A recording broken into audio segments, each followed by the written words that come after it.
Chow Mein, man. Yes, sir. How you doing, bro? How you doing? I'm good, man. Thanks for having me today. Of course, bro. I appreciate you. Yup, We're yup. here before the fame. Yeah. I'm excited for tonight, man. Yeah? It's gonna be cool. You been playing live a lot lately, or no? No, this is like my second like live show since pandemic. First really? one was in LA, probably a few months ago. But yeah, man. I mean, during pandemic, it was mostly like online shows and whatnot. So it's gonna be cool to be out and do an actual full set and everything. So I gotta ask you, what did you think of the online shows? I've heard some hot takes on Yeah, these. I Like, people mean, have strong opinions on them. it was cool. It's like definitely not the same energy, But Yeah. after I started doing a few, I thought it was kind of cool because I could like almost like looking in the camera at myself perform. I was like practicing and that's whatnot, and it's just a little different because you can't really get that crowd interaction, Yeah. It's just like comments and whatever if people are there. Yeah, literally. But when you're up there, you can't even like go in and like read everything to see what you Yeah. gotta do. Like, Whatever. imagine So, you're trying to perform and you're reading the chat at the same Yeah, time. Like, yeah, oh, pretty shout out much. this guy. yeah, but it was cool, man. I mean, it was a different time. Mhm.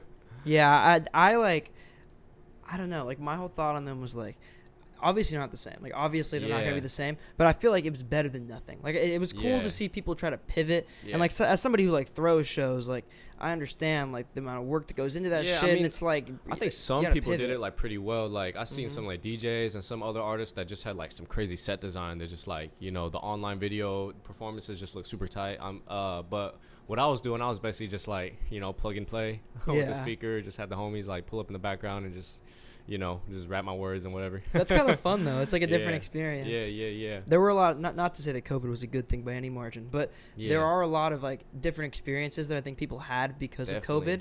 I don't think they would ever have had Yeah, without man. it. Yeah, when COVID happened and pandemic lockdown started for like the first year, we were just like kind of tapped in, and the homies who made music, we would just like link up every day and just like sesh nonstop and just like make a Mhm. ton of songs. And that was definitely an era that you can't really recreate now that things are going back to people are going to work and school and everything. So Of course. It was Yeah. interesting. Like, I remember during the like original quarantine, like the total lockdown, what I was Yeah. doing like I was trying to hike like every day.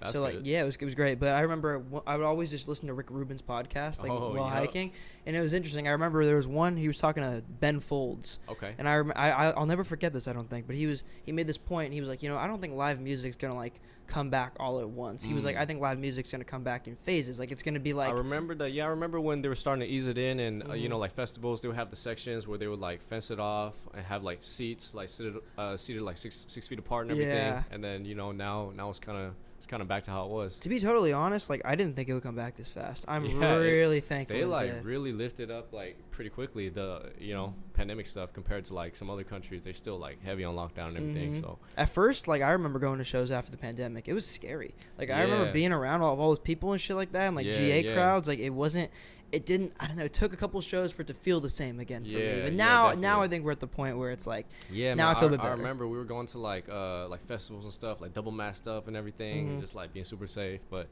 I mean, that's probably still good practice. of but- course, yeah.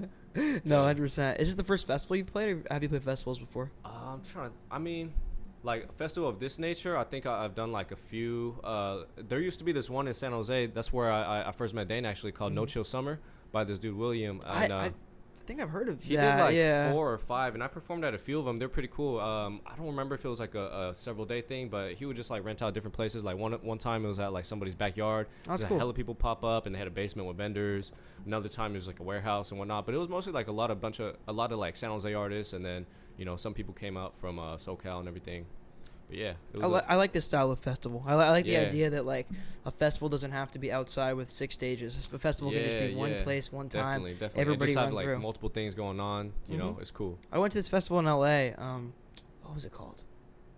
It was called Family Reunion is the name of it. But they did Okay. they did it in a warehouse, same type of thing. Nice. And pretty much same thing. They had like one stage, just artist after artist after artist all day. And then Yeah. in the same way they had like a little outside like vending room. Yeah. Had all these local vendors and It's stuff. cool, It was man. It's like pretty a cool. whole event. There's like a lot of stuff to do. Like if you want to like take a break from the music, you can go out, you can Mhm. check out some other stuff, and come back and whatnot. So, I mean, I'm excited for tonight. We got boba, we got cannabis, we got yeah. a bunch of other sponsors too. So it's gonna be cool. All the good stuff. Yup. How'd you meet Gerald and everybody before the fame? Like how'd you get connected with them? I don't really remember, but I think it was probably at I think I've performed here at Brick and Mortar a few times, so I probably met Gerald through that at some Mhm. point. One time with like Stunna Man a few years ago, Mhm. and then another time before that with I used to roll with a group called FNN, and we came. It Yeah. was like Jordan Garrett, Dylan Daniel. I don't know if you guys remember. It's been a few years since then, but yeah. So probably since then, man. The Bay Area music scene's very small. Yeah, Like, yeah, it's definitely. oddly small. Yep. You're from the South Bay, right? Yeah. I'm actually originally from both San Jose and Salinas because my parents Okay. were split. So I just grew up going between the two cities over and over. But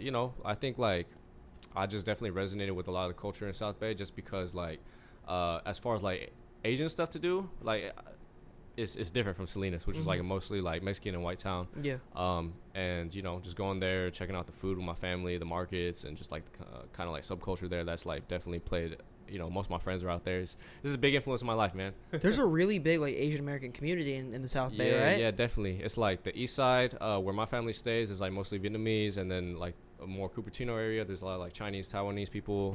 So it's pretty diverse down there too. So it's cool, man. Did you feel like more welcomed and more connected growing up in the Bay Area because of the amount of Asian American people out there? It was different. So I had an interesting upbringing because like I went to school down in Salinas, and so when I was out there, I was like maybe there were like 3 Asian kids at the school, and then so like obviously you're facing like casual racism and stuff, and you kind of like grow up to just brush it off and not really care about it, and then like when I would go to San Jose and I would meet like people who grew up in that environment where they're coming from like a school or like a culture where it's like more than mostly predominantly Asian, like they don't really have the same shared experiences, but at the same time they have that some aspects of like culture are similar, so you can find like some common ground there. And I mean something as small as like boba shops, bro. It's like not it's not really like a big deal, but out in Salinas there was like none of those growing up, and you see in the South Bay that's where like people would hang out in high school and stuff. Like for sure, it's just a little different, Yeah, I feel like whenever I'm up in like San Mateo or like San Jose, there's yeah. boba shops everywhere. Yeah, a ton, man. Especially now that it's like super popular. But maybe like 15 years ago, back when I was in like middle school and whatnot, it was different. Yeah, of course. Were you coming to the city a lot as a kid? Not that much. When I was like super small, yeah, because I had some aunties that lived up in the city, but I think it just got pricey. Everybody moved to San Jose. Yeah, I was gonna say that's like a big chunk of the San Jose population, right? It's people who have like moved from San Francisco and Oakland. Just because it got too expensive. Most definitely, yeah. I mean, I remember we used to go up to there was like a Buddhist temple up there, like somewhere in Chinatown, some like alleyway, like underground, that we used to go to all the time when I was growing up. But that's a cool memory. Yeah, that's the only thing I remember about the city growing up. And I'm pretty close now. I'm in Oakland, so I'll be out here like sometimes. So yeah. Have you performed a lot in San Jose? Just a few times. Yeah, mostly like those No Chill Summer festivals, a few like underground spots in like downtown. I don't remember the names, but those were fun. I guess I would ask you, like, growing up in San Jose, but also being around different parts of the Bay Area. Yeah. Like I imagine because you've obviously played shows in the city and Oakland and stuff. Yeah. Are the crowds different? Like, does it feel different? Oh, definitely. I mean, yeah, depending on who's like throwing it and who else is on like the lineup. I'm gonna like cater, what my set's gonna look like to different people. So like, sometimes I've done like underground like house shows in Oakland where it's more like a hip hop show, so I know that I have to like rehearse a bit more. I'm gonna have to come with like no backing tracks and like just like rap because that's what everybody else is gonna be doing. But some shows are like at clubs or whatnot, or if everybody's just trying to party, I'm just gonna kind of like vibe out, play some like turn up songs and keep the backing tracks on, just like hype up the crowd and everything. So tonight I don't really know what to expect, so I'm gonna just do a little mixture of both. Yeah. It's interesting when you perform live. Like, are you often trying to cater like your set to what you think the crowd's gonna be like? Yeah, so I think that's something that I kind of learned over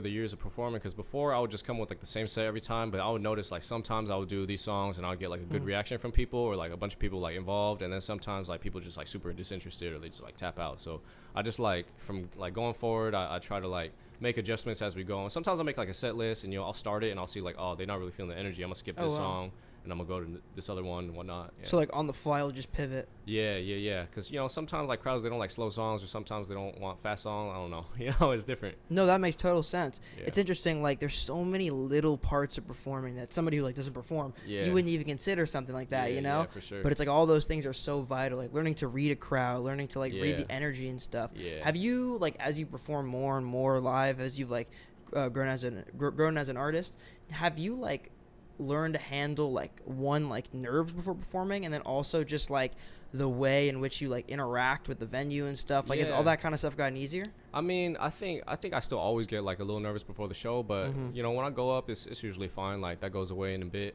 And I mean, yeah, man. I mean, it's really about like tapping in with the crowd and knowing, figuring out what they want. I mean, if I see everybody's like disinterested on their phone or something, I'm gonna just skip the song, go to the next one. I like that. You know? Yeah, it's like on the fly, just Yeah, pivot. yeah. I want to ask you about South Bay Summer, your album, because Yeah, definitely. it was cool about that to me is like as somebody who's grown up in the Bay, Yeah. it seemed like very much like a love letter to like your city, like a very much like a statement of like different things that like reminded you of San Jose Yeah, and like that's what where I you want to do grew with up. the album art too. I just like try to think of every like landmark thing around the city that I had sharks growing and up, and everything, just yeah. put it all there. And you know that project, like I think every project I've done actually, but you know every project captures like a particular moment in my life. And you know when I did that South Bay Summer album, I was going off to Redwall like every weekend. I would bring all the homies through to the studio, and you know we were really that era. We was just all like partying all the time and just like kind of kicking it. And so I was just trying to capture that like fun energy, at the same time bring a little bit of you know storytelling of like where I'm from and everything into that. But mostly that was like a pretty lighthearted album. So